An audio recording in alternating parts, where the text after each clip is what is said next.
চলো আজ তোমাদের সঙ্গে একটা নতুন সুন্দর জিনিস শেয়ার করি। অ্যাকচুয়ালি আমার কাছে যেটা সুন্দর, তোমাদের কাছে কি হয় সেটা আমি বলতে পারছি না। তো চলো, আজ অনেকদিন পর শ্বশুর বাড়ি গেলাম। আসলে অনেক যাবো যাবো বলে যাওয়া হয়ে উঠছিল না, তাই আজকে পার্থ ছুটি ছিল, দুজনে মিলে চলে গেলাম শ্বশুর বাড়ি।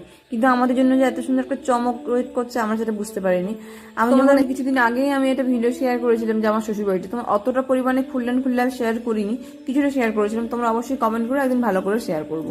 তো এই যে জিনিসটা হয়েছে সেটা হচ্ছে আমাদের একটা নতুন ঘাট হয়েছে, সুন্দর, খুবই সুন্দর দেখতে। আর অনেকদিন আগে থেকে প্ল্যানিং ছিল, কিন্তু আমরা ঠিকঠাক করে জানতাম না, আমাদেরকে বলে গেছিল একদম পুরো সারপ্রাইজ। জায়গাটা পুরো নতুনের মতো হয়ে গেছে, কারণ এই জায়গাটা আসতে গেলেই অনেক ভাবতে হতো, কারণ এই পুকুরটা একদম ব্যবহার হতো। সত্যি পুরো সারপ্রাইজ ছিলাম। বাড়ি থেকে পুরো রুম থেকে বলতে গেলে ঘাট ঘাট পর্যন্ত আসতে অনেকটা রাস্তা, আর ঘাট থেকে পুকুরটা একবার দেখো কতটা নিচে, আর দুটো সাইডে কত সুন্দর করে মাটি দিয়ে বাঁধা আছে। দেখতে কি সুন্দর লাগছে না? হয়তো ফোনে ক্যামেরাতে অতটা পরিমাণে পরিমাণে বোঝা যাচ্ছে, কিন্তু চোখের সামনে খুবই সুন্দর লাগছে। তো আজ এই পর্যন্ত থাক, দেখা হচ্ছে আবার কাল।